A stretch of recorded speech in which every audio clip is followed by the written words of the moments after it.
కవులకు ప్రణామములు. మీ మీ ఆసనాలలో ఆశీనులు కావాల్సిందిగా కోరుచున్నాను. కవులారా, నేడు భువన విజయం అనే సాహిత్య సభను నిర్వహిద్దాం. మహాకవులారా, మీ మీ పరిచయాలను చేసుకోవాల్సిందిగా కోరుచున్నాను. నా పేరు శ్రీనాగలక్ష్మి. నేను భీమవరంలోని PM SHRI JLB municipal girls high స్కూల్లో 9వ తరగతి చదువుతున్నాను. నేను భువన విజయంలో శ్రీ కృష్ణదేవరాయ పాత్రను పోషిస్తున్నాను. నా పేరు లక్ష్మీ శరణ్య. నేను PM SHRI JLB municipal girls high స్కూల్లో 9వ తరగతి చదువుతున్నాను. నేడు భువన విజయంలో నేను రామరాజు భూషణ కవి పాత్రను పోషిస్తున్నాను. నా పేరు హరిణి. నేను భీమవరంలోని PM SHRI JLB municipal girls high స్కూల్లో 9వ తరగతి చదువుతున్నాను. నేను భువన విజయంలోని గుంజటి పాత్రను పోషిస్తున్నాను. నా పేరు హేమలత. నేను భీమవరంలోని PM SHRI JLB municipal girls high స్కూల్లో 9వ తరగతి చదువుతున్నాను. నేను భువన విజయంలో నేను తెనాలి రామకృష్ణ పాత్రను పోషిస్తున్నాను. నా పేరు వెంకట నిహారి. నేను భీమవరంలోని PM SHRI JLB municipal girls high స్కూల్లో 9వ తరగతి చదువుతున్నాను. నేను భువన విజయంలో అయ్యలరాజు రామభద్ర కవి పాత్రను నేను పోషిస్తున్నాను. నా పేరు లక్ష్మి. నేను భీమవరంలోని PM SHRI JLB municipal girls high స్కూల్లో 9వ తరగతి చదువుతున్నాను. నేడు భువన విజయంలో మాదయ్య గారి మల్లన పాత్రను పోషిస్తున్నాను. నా పేరు హరణి. నేను భీమవరంలోని PM SHRI JLB municipal girls high స్కూల్లో 9వ తరగతి చదువుతున్నాను. నేడు భువన విజయంలో అల్లసాని పెద్దన పాత్రను పోషిస్తున్నాను. నా పేరు జయశ్రీ దుర్గా. నేను భీమవరంలోని PM SHRI JLB municipal girls high స్కూల్లో 9వ తరగతి చదువుతున్నాను. నేడు భువన విజయంలో నంది తిమ్మన్న అనే పాత్రను పోషిస్తున్నాను. నా పేరు శిరీష. నేను భీమవరంలోని PM SHRI JLB municipal girls high స్కూల్లో 9వ తరగతి చదువుతున్నాను. నేడు భువన విజయంలో పింగళి సూరన్న అన్న పాత్రను పోషిస్తున్నాను. కవి పండితులకి నా నమోవాకములు. సాహిత్య గోష్ఠి సాగించే ముందు ప్రార్థన చేయడం మన సాంప్రదాయం. తెనాలి రామకృష్ణ కవి, దూర్చెటి మహాకవి, రామరాజ భూషణ కవులను ప్రార్థన చేయవలసిందిగా కోరుచున్నాను.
అయిపోయిన తర్వాత ఆర్టికల్ బట్టి పార్ట్ ఫాలో అవ్వాలి. స్టోరీలోకి వెళ్ళిపోవాలి. స్టోరీ తినే ఊరుకోరు.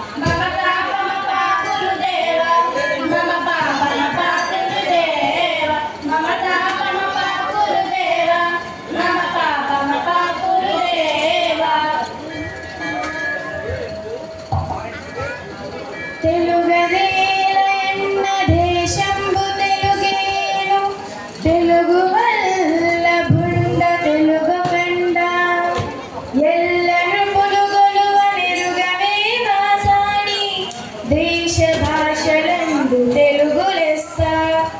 నేను ఎన్నో భాషలను అభ్యసించాను. అన్ని భాషల కన్నా తెలుగు గొప్ప భాష అని కీర్తించాను. ఆంధ్ర కవి పితామహ అలసాని పెద్దనార్య, నేను ఇప్పుడు మీకు ఒక సమస్యను ఇస్తున్నాను, పూరించండి. తెలుగున మాటలాడకుము దీసము పేతులు మెచ్చరిచ్చటన్.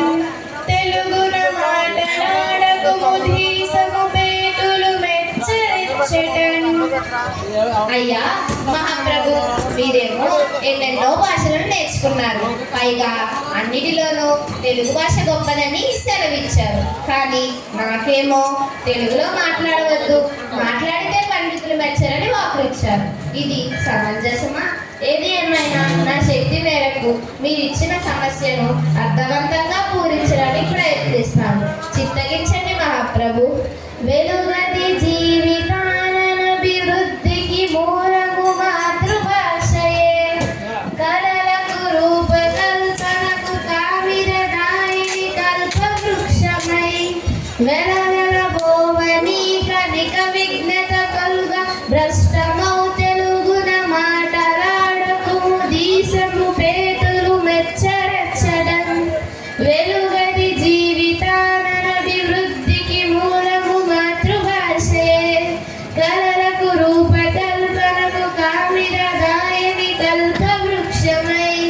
వెలవెలబోవని కనిక విఘ్నత కలుగ భ్రష్టమౌ తెలుగున మాటలాడకు దీసము పేతులు మెచ్చరచ్చడం.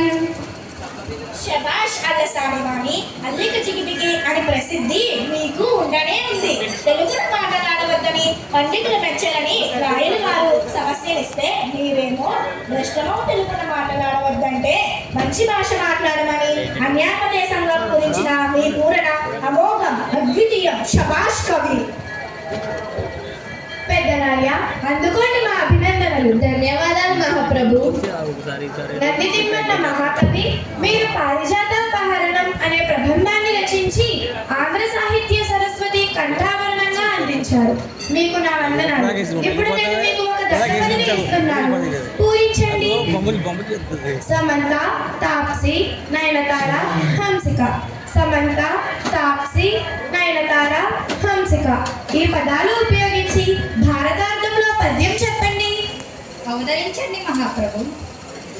నయనతారా విరామమైనటన సల్ప మీ సమంతయు మెచ్చడు వీరుడగునే. హంసి కన్పింప దుర్యోధన ఇదేమి చెల్లబోదోయ్ మీ ప్రతాప్సీమనేడు. నయనతారా విరామమైనటన సల్ప మీ సమంతయు మెచ్చడు వీరుడగునే. హంసి కన్పింప దుర్యోధన ఇదేమి చెల్లబోదోయ్ మీ ప్రతాప్సీమనేడు. లిరాకవి ప్రభులు వారిచ్చిన నయనతార అనే పదాన్ని నయనతారాభిరామమై అంటే కనుల కింపుగా అని, సమంతను విసమంత అని, తాప్సీను ప్రతాప్సీమ అని వర్ణిస్తూ చెప్పిన మీ సమయ స్ఫూర్తి అద్భుతం, అత్యద్భుతం. నందితిమ్మన్న మహాకవి, అందుకోండి మా అభినందనలు. ధన్యవాదాలు మహాప్రభు. తెనాలి రామకృష్ణ కవి, మీరు వికట కవి కదా, నా ప్రశ్నకి బదులివ్వండి. చూద్దాం. పొట్టకు పర్యాయ పదాలు చెప్పండి. మహాప్రభు, పొట్టకి 6 పర్యాయ పదాలు ఉన్నాయి. అవి పొట్ట, గొజ్జ, ఉదరం, కుక్షి, గర్భం, కడుపు, పర్యాయ పదాలంటే ఒకదాని బదులు ఇంకొకటి వాడవచ్చు కదా మహాకవి. అయ్యా, ఇవి పర్యాయ పదాలే కానీ వేటిని పడితే వాటిని ఇష్టం వచ్చినట్లు వాడకూడదు. ఎందుకలా సెలవిచ్చారు మహాకవి? అలా వాడితే ప్రమాదం జరుగుతుంది మహాప్రభు. ఈ మధ్య మా నాన్నగారికి కడుపు వచ్చింది అనరాదు, మా నాన్నగారికి పొట్ట వచ్చింది అనాలి. అలాగే మా నాన్నగారికి గర్భం వచ్చింది అనరాదు, మా నాన్నగారికి బొజ్జ వచ్చింది అనాలి మహాప్రభు. బహుబాగా సెలవిచ్చారు. మొత్తానికి వికట కవి అనిపించుకున్నారు. అందుకోండి మా అభినందనలు. ధన్యవాదాలు మహాప్రభు. రామరాజభూషణ కవి, నేను ఇప్పుడు మీకు ఒక సమస్యను ఇస్తున్నాను, పూరించండి. తల్లికి వందనం బిడుడ తప్పని చెప్పిరి పండితోత్తముల్. తల్లికి వందనం బిడుట తప్పని చెప్పిరి పండితోత్తముల్. మహారాజా ఆలకించండి. ఉల్లము రంజలంగా మధురోహర దేలుచు వీడి బిడ్డలన్ చిల్లర కార్యముల్ సలిపి చిత్తము కామ వసంబుగాగా తానల్లరి పాలు నైసుతుల నల్లరి పెట్టెడు పాప కృత్యయౌ. తల్లికి వందనం బిడుట తప్పని చెప్పిరి పండితోత్తముల్. ఉల్లము రంజిలంగా మధురోహర దేలుచు వీడి బిడ్డలన్ చిల్లర కార్యముల్ సలిపి చిత్తము కామ వసంబుగాగా తానల్లరి పాలు నైసుతుల నల్లరి పెట్టెడు పాప కృత్యయౌ. తల్లికి వందనం బిడుట తప్పని చెప్పిరి పండితోత్తముల్. అద్భుతం మహాకవి. ప్రభువుల వారిచ్చిన సమస్య తల్లికి నమస్కారము చేయుట తప్పని పండితులు చెప్పారన్న విషయాన్ని మీరు కన్న బిడ్డలను గాలికి వదిలి చెడ్డ పనులను చేస్తూ తానల్లరి పాలై తన బిడ్డలను అల్లరి పాలు చేసి పాపకృత్యములు చేయు తల్లికి వందనం చేయడం తప్పని చెప్పారన్న మీ పూరించుట సందర్భోచితం. మహాకవి, మీ పూరణ అద్భుతం. అందుకోండి మా అభినందన చందనం. ధన్యవాదాలు మహాప్రభు. అయ్యలరాజు రామభద్ర కవి, నేను ఇప్పుడు మీకు ఒక దత్తపదిని ఇస్తున్నాను, పూరించండి. అవ్వ, అమ్మ, తల్లి, మాత. అవ్వ, అమ్మ, తల్లి, మాత. ఈ పదాలు వచ్చేలా పద్యం చెప్పండి. మహాప్రభు ఆలకించండి. అవ్వ అవ్వంచి పిల్వగా నాదరించి పాల బువ్వలు తినిపించు పసిడి మాత. అమ్మాయిని పిల్వ ప్రేమించు అమృతమూర్తి కరుణ కురిపించు నా తల్లి కల్పవల్లి. అవ్వ అవ్వంచి పిల్వగా నాదరించి పాల బువ్వలు తినిపించు పసిడి మాత. అమ్మాయిని పిల్వ ప్రేమించు అమృతమూర్తి కరుణ కురిపించు నా తల్లి కల్పవల్లి. రామభద్ర కవి, మీ పూరణ అమోఘం, అద్వితీయం. రాయలు వారిచ్చిన అవ్వ, అమ్మ, తల్లి, మాత అనే పదాలతో అమ్మ గొప్పతనాన్ని వర్ణించిన తీరు అద్భుతం. అయ్యలరాజు రామభద్ర కవి, అందుకోండి మా అభినందనలు. ధన్యవాదాలు మహాప్రభు. తెనాలి రామకృష్ణ కవి, 3 ఏళ్ల అమ్మాయికి 4 ఏళ్ల అబ్బాయికి పెళ్లి చేయడం చట్టసమ్మతం అవుతుందా? చట్టసమ్మతమే మహాప్రభు. అదెలా మహాకవి? 3 ఏళ్ల అమ్మాయి అంటే అమ్మాయి వయసు 21 సంవత్సరాలు, 4 ఏళ్ల అబ్బాయి అంటే అబ్బాయి వయసు 28 సంవత్సరాలు. 3 ఏళ్ల 21, 4 ఏళ్ల 28 కదా. బహుబాగా సెలవిచ్చారు. అందుకోండి మా అభినందనలు. ధన్యవాదాలు మహాప్రభు. దూర్జటి మహాకవి, మీరు శ్రీకాళహస్తేశ్వర శతకం, శ్రీకాళహస్తేశ్వర మహత్యం రచించారు. అవి ఆంధ్ర సాహిత్య సరస్వతి కంఠాభరణంగా ఈనాటికి ప్రసిద్ధి పొందాయి. నేను ఇప్పుడు మీకు ఒక దత్తపదిని ఇస్తున్నాను, పూరించండి. చారు, అన్నం, పప్పు, కూర. చారు, అన్నం, పప్పు, కూర. ఈ పదాలు ఉపయోగించి రామాయణార్థంలో పద్యం చెప్పండి. మహాప్రభు ఆలకించండి. చారు గుణముల పేటి జానకమ్మ రక్షయ్యన్న ముందుండు లక్ష్మణుండు సుదది తెచ్చే తెంపొప్పుడు శూర్పణఖయు.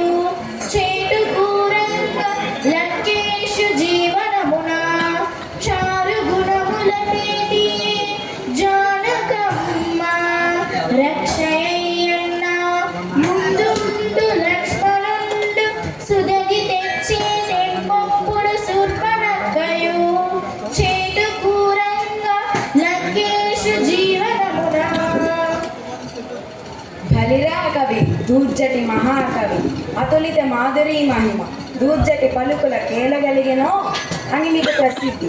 దీనికి తగినట్లుగా ప్రభువుల వారిచ్చిన చారు, అన్నం, పప్పు, కూర అనే పదాలను రామాయణార్థంలో పూరించారు. అద్భుతం. దీనిలో చారును సీత చారు గుణములపేటి అంటే రమ్యమైన గుణముల గల భరణి అని, అన్నం అనే పదాన్ని అన్నముందుండు అని, పప్పును పెంపు అప్పుడు పెంపప్పుడు అని, కూరను చేటు కూరగా అని అంటే రావణునికి చేటు కలిగినట్లు వర్ణించి చెప్పారు. అద్భుతం, అతి అద్భుతం. దూర్జటి మహాకవి, అందుకోండి మా అభినందనలు. ధన్యవాదాలు మహాప్రభు. తెనాలి రామలింగ కవి, కళ్యాణం వచ్చినా కక్కు వచ్చినా ఆగదంటారు. దీనిపై మీ అభిప్రాయం చెప్పండి.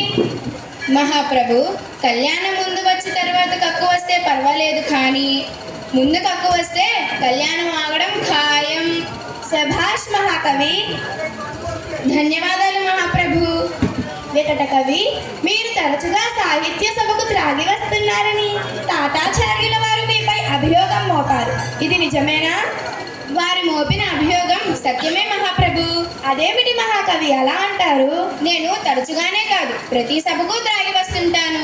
నేను సాహిత్య అమృత రసపానము చేసి సభలకు వస్తుంటాను మహాప్రభు. సభలో ప్రసంగించాలన్నా, కవిత్వం చెప్పాలన్నా సాహిత్యామృత రసపానం చేయడం తప్పనిసరి. మీరు త్రాగేది ఇదా? సంతోషం, అభినందనీయం, జయోస్తు. అల్లసాని పెద్దన్న మహాకవి, సీతకు తమ్ముండునయ్యే శ్రీరాముండు, సీతకు తమ్ముండునయ్యే శ్రీరాముండు. ఈ సమస్యను అర్థవంతంగా పూరించండి. మహాప్రభు, సీత శ్రీరాముని భార్య కదా, మరి సీతకు శ్రీరాముడు తమ్ముడు ఎట్లా అవుతాడు? ఇది మరీ విచిత్రంగా ఉందే. సరే, మీ ఆనతి మేరకు, నా శక్తి మేరకు సరస్వతి కటాక్షము వల్ల పూరణ చేయడానికి ప్రయత్నిస్తాను. ఆలకించండి మహాప్రభు. సీతయ్యను నాతనికి కూతురు అయి పుట్టె సీత కొమరారంగన్, అతని కొడుకయే రాముడు, సీతకు తమ్ముండునయ్యే శ్రీరాముండు. సీతయ్యను నాతనికి కూతురు అయి పుట్టె సీత కొమరారంగన్, అతని కొడుకయే రాముడు, సీతకు తమ్ముండునయ్యే శ్రీరాముండు. అద్భుతం, అత్యద్భుతం మహాకవి. ఈ లోకంలో సీతయ్య అనే వ్యక్తికి పుట్టిన ఆడపిల్లకు సీత అని, ఆ తర్వాత పుట్టిన మగపిల్లవానికి శ్రీరాముడు అని నామకరణం చేసినట్లే ఈ విధంగా సమస్యను చక్కగా పూరించారు. ఇది అనితర సాధ్యం. అందుకోండి మా అభినందన చందనాలు. అల్లసాని పెద్దన్న మహాకవి, సభాష్. ధన్యవాదాలు మహాప్రభు. తెనాలి రామకృష్ణ కవి, భూలోకంలో దైవాలు ఎవరు? ఇంకెవరు మహాప్రభు? తల్లిదండ్రులే. వారు కనీ పెంచిన వారు, అయినప్పటికీ కనిపించే దైవాలు. సభాష్, అందుకోండి మా అభినందనలు. ధన్యవాదాలు మహాప్రభు. వికట కవి, భాగవతమున భక్తి, భారతమున యుక్తి, రామాయణమున రక్తి అంటే అంత్యానుప్రాస అంటారు కదా, మరి క్రియలు చివర వస్తే అంత్యక్రియలు అనవచ్చా? భాషలో అలా అనరాదు మహాప్రభు. మరణించిన వారికి చేసే సేవలను అంత్యక్రియలు అంటారు. ఒకవేళ అలా చెప్తే భాషా సాహిత్యాలకు అంత్యక్రియలు అవుతాయి మహాప్రభు. సుభాష్ వికట కవి, మీ నాలుకకు రెండు వైపులా పదినే. అందుకోండి మా అభినందనలు. ధన్యవాదాలు మహాప్రభు. ఈ సభ ఇంతటితో ముగిసింది. సెలవు.